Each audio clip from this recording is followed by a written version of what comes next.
रक्षाबंधन। रक्षाबंधन की एक पौराणिक कथा भगवान विष्णु, देवी लक्ष्मी और राजा बलि से जुड़ी हुई है। असुर राजा बलि 100 यज्ञ पूर्ण कर अजय हो गया।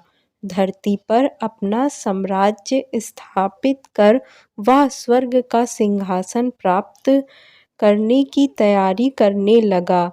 यह ज्ञात होने पर देवराज इंद्र चिंतित हो गए और भगवान विष्णु की शरण में पहुँचे। इंद्र ने भगवान विष्णु से स्वर्ग का सिंहासन बचाने की प्रार्थना की। तब वामन अवतार धारण कर भगवान विष्णु राजा बलि के दरबार में गए और उनसे भिक्षा की याचना की।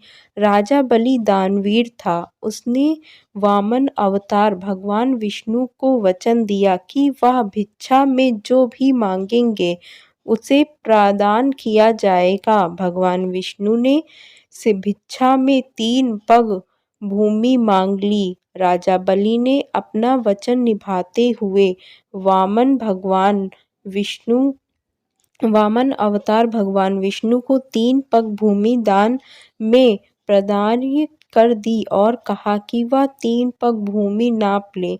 भगवान विष्णु ने पहले पग में पृथ्वी को नाप लिया और दूसरे पग में स्वर्ग को। तीसरे पग में पूर्व ही राजा बलि भाप चुका था कि उसके समक्ष उपस्थित वामन कोई साधारण व्यक्ति नहीं है। उसने अपना शीश वामन रूपी भगवान विष्णु के आगे झुका दिया और उनसे तीसरा पग अपने शरीर पर रखने का निवेदन किया। भगवान विष्णु ने वैसा ही किया। इस तरह राजा बलि अपना संपूर्ण राज्य गंवाकर पाताल लोक में रहने को विवश हो गया। पाताल लोक जाने से पूर्व राजा बलि की प्रार्थना पर भगवान विष्णु अपने वास्तविक रूप में आए। वे बलि की दानपूर्णता देख अत्यंत प्रसन्न थे। उन्होंने उससे वर मांगने को कहा। राजा बोला, भगवान मेरा तो सर्वस्व चला गया है। मेरी आपसे बस यही प्रार्थना है कि आप हर घड़ी मेरे समक्ष रहें। भगवान विष्णु ने तथास्तु कहा और राजा बलि के साथ पाताल लोक चले गए। बैकुंठ में भगवान विष्णु की प्रतीक्षा कर रही देवी लक्ष्मी को जब यह सूचना मिली तो वे चिंतित हो उठी। उन्होंने नारद मुनि को बुलाया, मंत्राण की और इस समस्या का तोड़ पूछा। नारद मुनि ने उन्हें सुझाव दिया कि वे राजा बलि को रक्षा सूत्र बांधकर अपना भाई बना लें और उपहार स्वरूप भगवान विष्णु को मांग लें। देवी लक्ष्मी गरीब महिला का भेष धरकर पाताल लोक पहुंची और नारद के सुझाव अनुसार राजा बलि की कलाई में रक्षा सूत्र बांधा।